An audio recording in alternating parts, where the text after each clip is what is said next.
मोहतरम हज़रात, मुबारक महीने का एक वर्षा खत्म होने जा रहा है जिसको रहमतों का आशा कहा जाता है।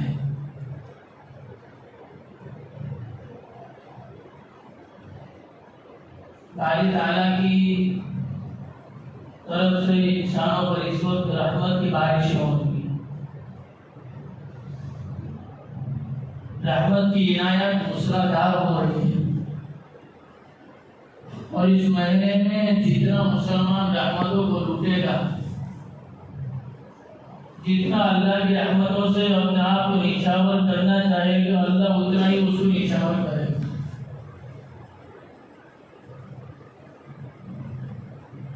इसलिए कि बारी ताला हर हाल में इंसान के ऊपर रहमत निछावर करना चाहता है और जब बंदा उस रहमत के अंदर आ जाता है, दुनिया भी बन जाती है, आखिरत भी बन जाती है।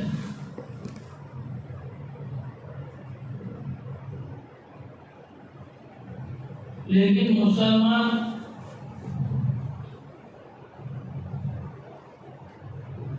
अल्लाह की इतनी रहमतें बरसने के बावजूद, अल्लाह की इतनी अताया होने के बावजूद इतनी गफलत के साथ जिंदगी जी रहा है और इतना आजादाना जिंदगी जी रहा है कि जैसा उसको न मरना है न अल्लाह के सामने जाना है।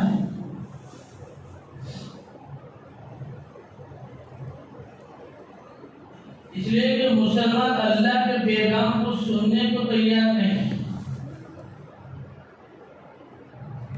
मुसलमान अल्लाह के दिए हुए इनामात की तरफ आने को तैयार नहीं। रमजान तो ये कुरान का भी महीना है, अपने गुनाहों की माफी का भी महीना है। इसीलिए मुसलमान के इस महीने में कुरान से ज्यादा लगाव होता है और होना भी चाहिए, इसलिए कि इस महीने में तो कुरान नाज़िल किया गया है। लेकिन जैसे गुज़िश्ता मैंने बताया था कि कुरान अपने अंदाज में नहीं, बल्कि कुरान को सीखकर पढ़ना, कुरान को तजवीद के साथ पढ़ना, कुरान को जिस तरीके से बारी ताला ने नाज़िल किया इस तरीके से पढ़ना, ये कुरान का पढ़ना है। मैं अपनी तरफ से पढ़ लूं और समझ लूं कि मेरा कुरान अच्छा है, तो ये आदमी की गलत फहमी है। जब तक किसी सीखे हुए के पास नहीं जाया जाएगा और किसी सीखे हुए को नहीं सुनाया जाएगा, उस वक्त तक आदमी को कुरान मेरा कैसा है और कैसा कुरान पढ़ रहा हूँ उसका पता नहीं चले।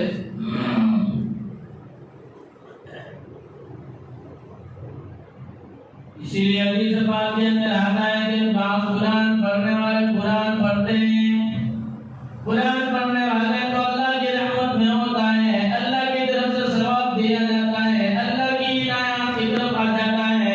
लेकिन हदीस पाक के अंदर आता है बाप कुरान पढ़ने वाले कुरान पढ़ते हैं, हालांकि कुरान उस पर लानत करता है।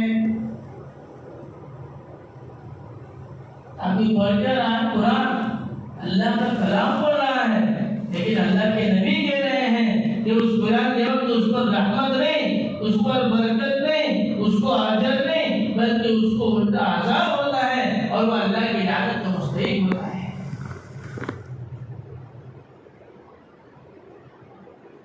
कभी हमने कुरान सुनाया किसी मौलवी साहब?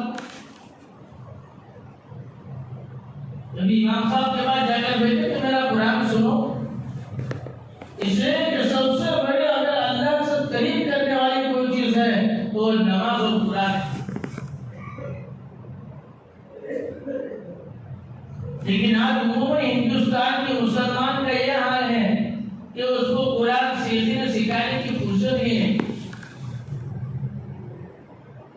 वो तो खुद अपने आप को मौलवी समझता है 5 वक्त की नमाज पढ़कर।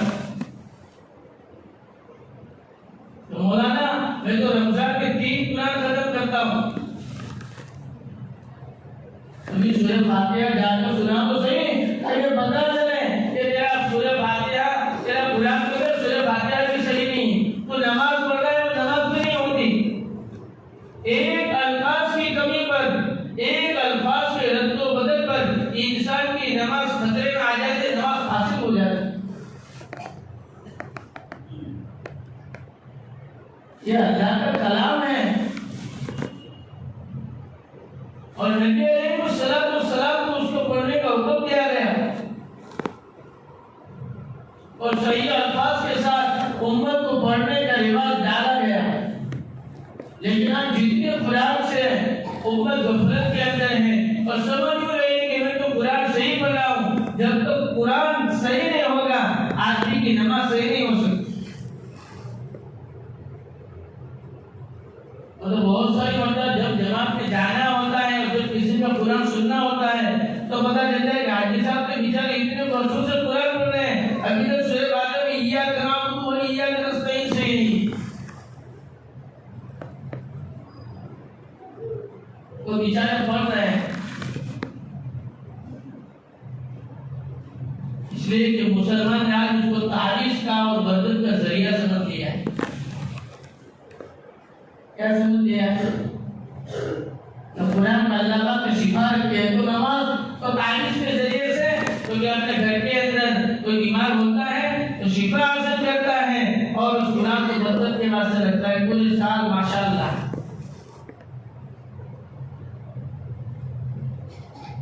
इसलिए कोई कहता है ताकों में सजाया जाता हूँ, तारीफ बनाया जाता हूँ, दूधों के पिलाया जाता हूँ, बढ़ बढ़ के सुनाया जाता हूँ।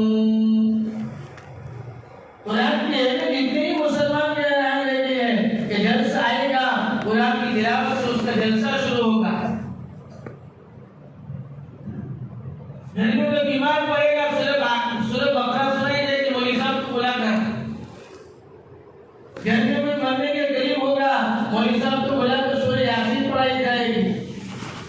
अब कुरान की जरूरत आई, कोई मरने आया है तो कुरान की जरूरत आई, कोई घर के अंदर जादू जिन्नात आ गया है, मौलवी साहब 40 दिन सूरह बकरा पढ़नी है। इसके अलावा कुरान का कोई काम नहीं, पूरे साल कुरान खोलने की फुर्सत नहीं। कुरान मुझे क्या कहता है, कुरान मुझे क्या समझाता है, मुसलमान के पास उसके लिए फुर्सत और टाइम नहीं।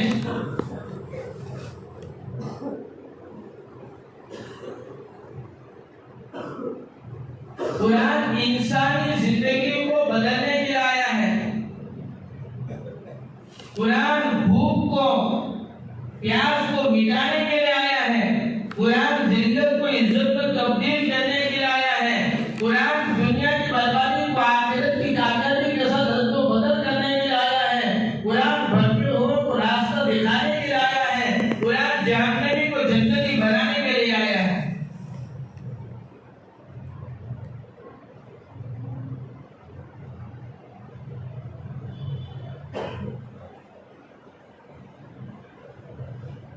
सहाबा की जिंदगी उठाकर देखो, जब कुरान जिंदगियों में आया है, अल्लाह पाक ने इज्जत को मकाम अता फरमाया है, तो मुसलमान ने उसको सोच में नहीं सकता। फाकाबश इंसान थे, नंगे और भूखे लोग थे, लेकिन जब कुरान जिंदगी में उतरा है, अल्लाह पाक ने दुनिया की बड़ी बड़ी ताकतों को और बड़ी बड़ी हुकूमतों को इनके पैरों के नीचे लाकर रख दिया है।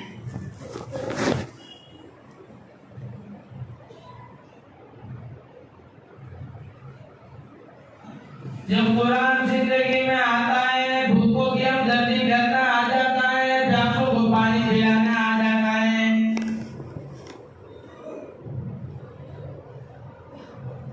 जब कुरान जिंदगी में आता है, गिरतों को उठाना आ जाता है, मुर्दों को भी जिंदा करना आ जाता है।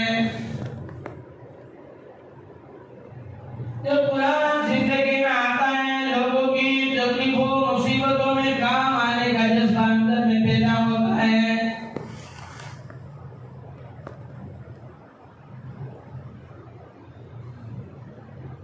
शहर रमज़ान अल्लज़ी उन्ज़िल फ़ीहिल कुरान हुदन लिन्नासि व बय्यिनातिन मिनल हुदा वल फुरक़ान।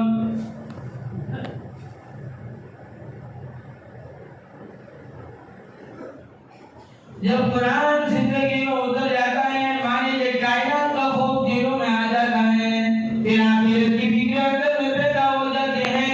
रात को सोने वाले सो रहे हो, ये कुरान वाला उठकर अल्लाह के सामने कहता है कि मालिक के कायनात उम्मत परेशान हाल है, उसकी फिक्र को बना रहे हैं। हर आदमी अपनी जिंदगी जी रहा है। ये रमजान हमदर्दी के लिए आया था, ये कुरान इंसानों की तकलीफों को मिटाने के लिए आया था, लेकिन आज हर आदमी अपना रोना रो रहा है। किसी को किसी की तकलीफ से कोई लेना कोई देना नहीं।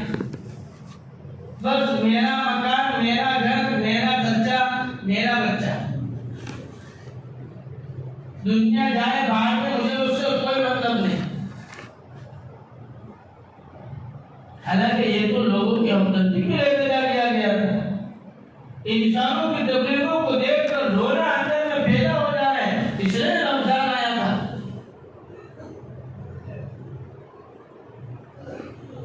दर्द दिल के वास्ते पैदा किया इंसान को। ज़कात किसने? हालांकि आदमी अपना माल कमा रहा है, अपने पैसों से, अपनी मेहनत से, अपनी ताकत से माल कमा रहा है, लेकिन अल्लाह कह रहा है कि नहीं, तेरे माल में से इतना इतना मुझे देना पड़ेगा। क्यों? हालांकि किसी का इसमें हक नहीं है, लेकिन अल्लाह कह रहा है तेरे दिल में किसी और की हमदर्दी पैदा हो, तेरे दिल में किसी मुसीबत ज़दा को देखकर अंदर में डर पैदा हो, किसी मुसीबत ज़दा तकलीफ वाले को देखकर तेरे अंदर रोना और हमदर्दी पैदा हो।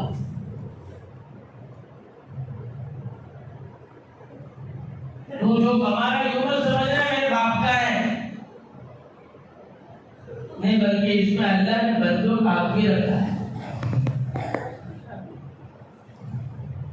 इसलिए कुरान जब जिंदगियों में आया है, तो किताबों के अंदर हमने 12 वाक़या सुने हैं कि भाई ने भाई से पानी पीना गवारा नहीं किया है, और का इतनी हमदर्दी पैदा हुई है, इतनी हमदर्दी पैदा हुई है। एक दोस्त किसी एक घर से चले हैं, चलते चलते चलते वापस उस घर तक पहुंचे हैं, तो पूछने वाला पूछता है कि ये सीढ़ी तो मेरे घर से निकले हैं, ये वापस मेरे घर तक कैसे पहुंच गई? तो कहने वाला कहता है कि जब तुमने मेरे घर पर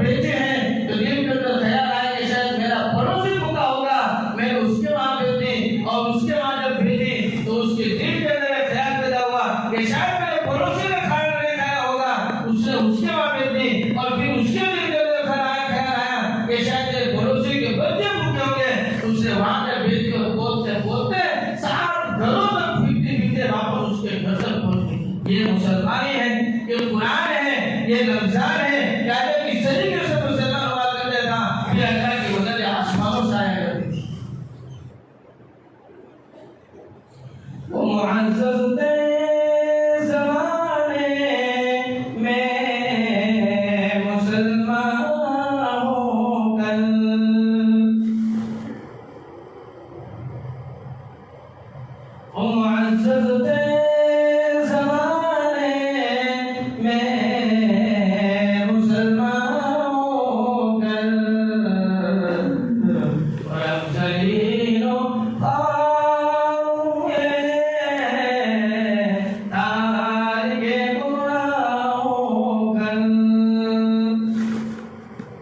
अल्लाह ने उनको मुसलमान होने के नाम से दुनिया में मुअज़्ज़ज़ बनाया था, और अब उसी मुसलमान होने के बावजूद जब कुरान जिंदगियों से निकला है, कुरान को बहुत खुश होने डाला है, अल्लाह पाक ने जिंदगी की खाइयों के अंदर डाल दिया।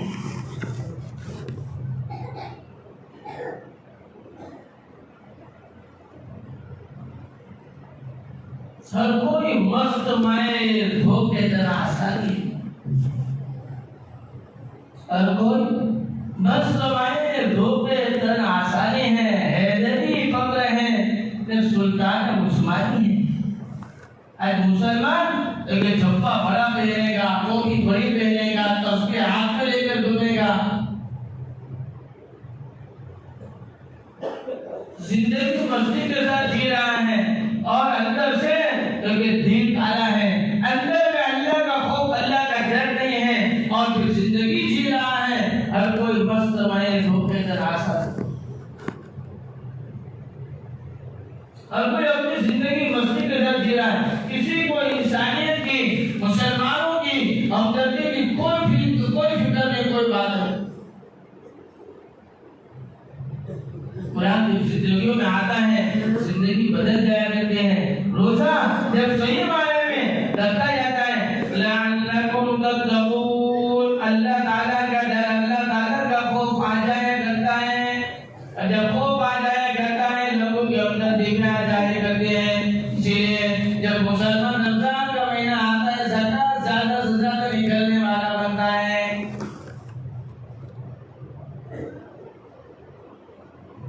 लेकिन उस मुसलमान को पता होना चाहिए मेरी ज़कात कहाँ देनी है।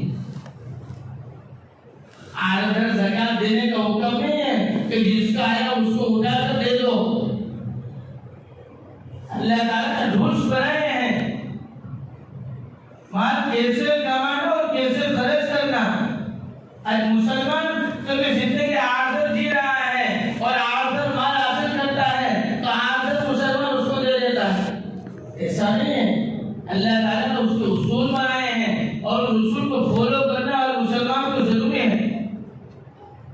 इसलिए मालिक ताला ने 8 जगह ऐसी बनाई है जहां पर तो माल खर्च किया जाएगा, जहां पर ज़कात दी जाएगी।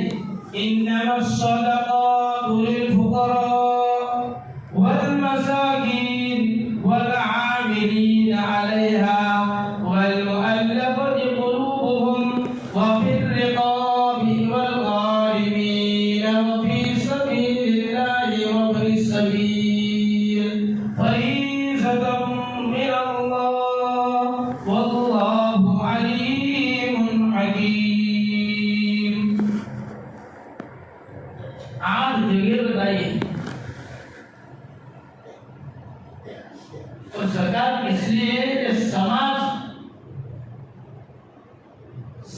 सुधारने की बातें हम सब करते हैं,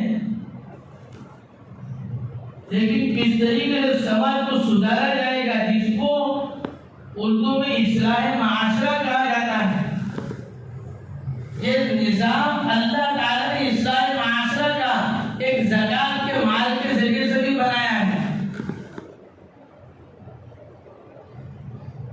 इसीलिए किताबों के अंदर वाक़या आता है, इधर पिछला के हिसाब को कोई फॉलो नहीं करता तो अल्लाह के नबी और बारी ताला कितने खतरनाक गुस्से होते हैं। वाक़यात तो ऐसे उलमा हो जाते हैं जो देखती दुनिया में बाकी रहते हैं, और इंसानों को समझाने के लिए, मिसाल देने के लिए बारी ताला ऐसे वाक़यात दुनिया में रूनुमा करते हैं।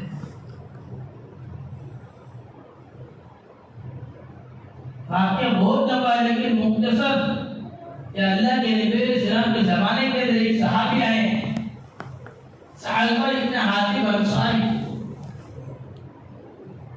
अल्लाह के नबी ने सल्लल्लाहु को फरमाया कि दुआ करो कि मालदार बन जाओ।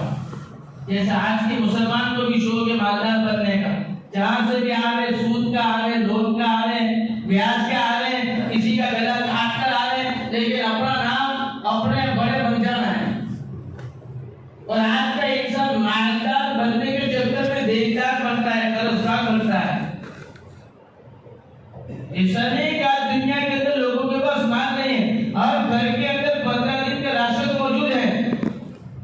कोई घर ऐसा बता दो जिसके अंदर राशन मौजूद ना हो, लेकिन जीरा ऐसे जैसे उसको सारी दुनिया की फिक्र हो। कोई भी ऐसा नहीं जिसके अंदर इतना राशन मौजूद ना हो, लेकिन मालदार बनने के चक्कर में देनदार कर्जदार बनता है इंसान।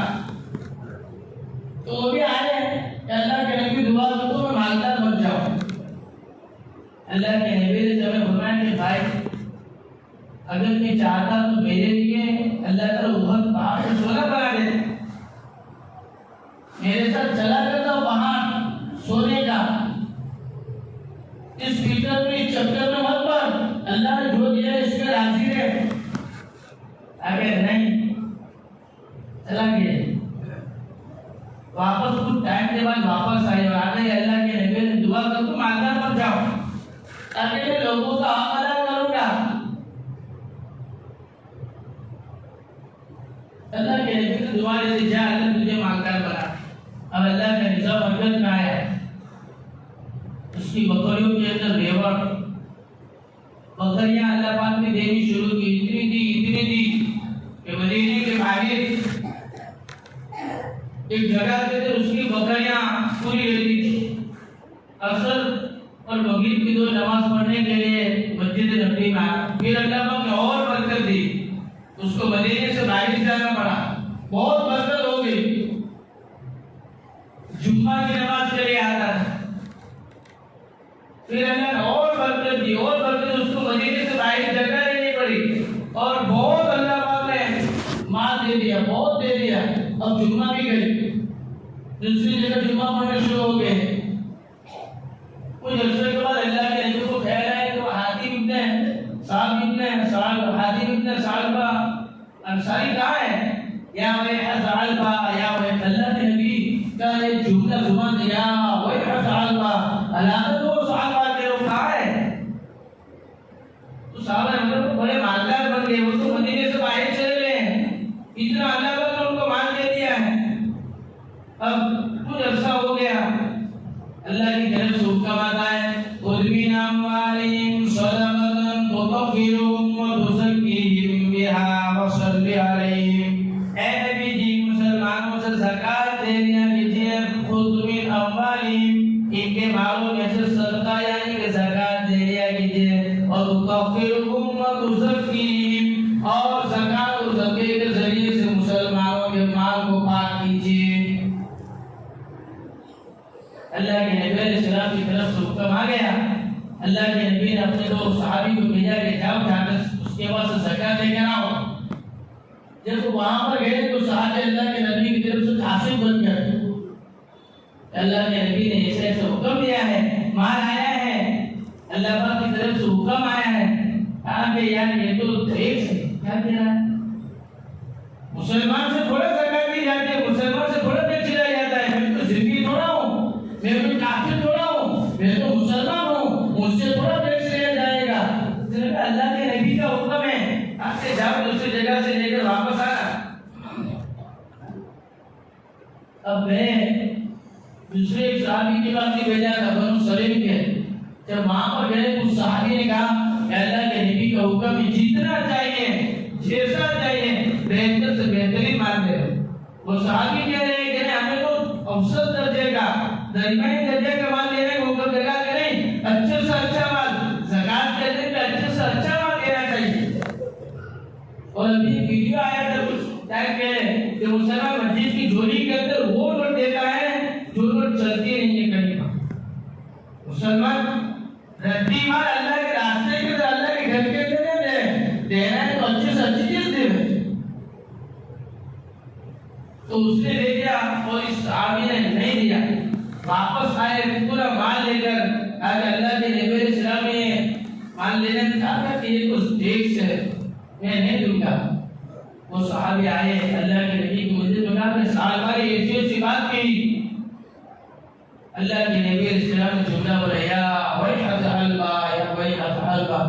ये जुमला जब बोला तो उनके कोई रिश्तेदार उस मजलिस के अंदर मौजूद थे, वो फौरन उसके बाद ये जाकर अल्लाह के नबी अलैहिस्सलाम ने ये जुमले बोले हैं। अगर वो अपनी सलामती चाहता है, अगर वो अपनी आप को बचाना चाहता है, फौरन अल्लाह के नबी के पास जा, माफी मांग, शायद अल्लाह ताला तेरी बख्शिश कर दे और तुझे माफ कर दे, बाकी तेरी हलाकत में खुश। जब पता चला तो वो दौड़ते हुए आ गए और जाकर अल्लाह के नबी अलैहिस्सलाम मुझसे बोलोगे। अल्लाह के नबी अलैहिस्सलाम कह रहे हैं कि अब कबूल नहीं किया, वो माफी मांग रहे हैं, अल्लाह के नबी मेरा माल कबूल करो। अल्लाह के नबी का तेरा माल कबूल नहीं किया जाएगा, इसलिए कि जब मेरा हुक्म तेरे पास आ गया, मेरा कासिद तेरे पास आ गया और कह रहा है कि अल्लाह के नबी ने भेजा है और माल लेने के लिए तू सोच कहता है कि टैक्स है, मुसलमान से नहीं लिया जाता, तुझे उसको इतना पता नहीं चला कि अल्लाह के नबी का हुक्म है, क्या तेरा माल कबूल नहीं किया जाएगा। वो बंदे समझते थे अल्लाह के नबी ने कबूल नहीं, हालांकि रहमतुल नबी है, लेकिन अल्लाह के नबी मैसेज देना चाहते हैं उम्मत को कि जब अल्लाह का हुक्म आ जाए, जब नबी की तरफ से कोई बात आ जाए और उसमें कोई मुसलमान क्या कबूल करे तो उस मुसलमान की हलाकत के अंदर खुश होते हैं।